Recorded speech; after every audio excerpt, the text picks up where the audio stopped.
+2 മലയാളം ചോദ്യപേപ്പറിൽ അടിമുടി അക്ഷരപ്പിശക്. ആകെ 27 ചോദ്യങ്ങളിൽ 14 അക്ഷരത്തെറ്റുകൾ കണ്ടെത്തി. ഒരു ചോദ്യത്തിൽ 4 തെറ്റുകൾ വരെ കടന്നുകൂടി. ഇന്നലെ നടന്ന +2 പരീക്ഷയുടെ മലയാളം ചോദ്യപേപ്പർ.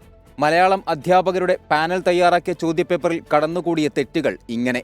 ചോദ്യം നമ്പർ 4, മാഡ്രിഡിലേക്ക് താമസം മാറ്റിയത്. സംശയിക്കേണ്ട, ശരിയായ പദം താമസം. ഇനി ചോദ്യം 6, നീലകണ്ഠ ശൈലം എന്നതിന് നീലകണു ശൈലം.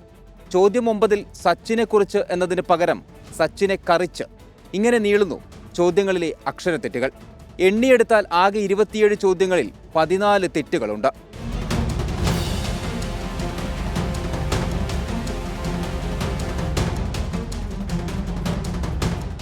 ഇരുപതാമത്തെ ചോദ്യത്തിൽ മാത്രമുള്ളത് 4 തെറ്റുകൾ. 5 അധ്യാപകരുടെ പാനലാണ് +2 ചോദ്യങ്ങൾ തയ്യാറാക്കുന്നത്. സാധാരണ എഴുതി നൽകുന്ന ചോദ്യങ്ങൾ ടൈപ്പ് ചെയ്ത ശേഷം തെറ്റുകൾ കണ്ടെത്താൻ പ്രൂഫ് റീഡിംഗ് നടത്താറുണ്ട്. എന്നിട്ടാണ് ഇത്രയും തെറ്റുകൾ കടന്നുകൂടിയത്. നേരത്തെ സയൻസ് വിഷയങ്ങളിൽ കടുകട്ടി ചോദ്യങ്ങൾ നൽകിയതും വിവാദമായിരുന്നു. ഉമേഷ് ബാലകൃഷ്ണൻ, 24, തിരുവനന്തപുരം.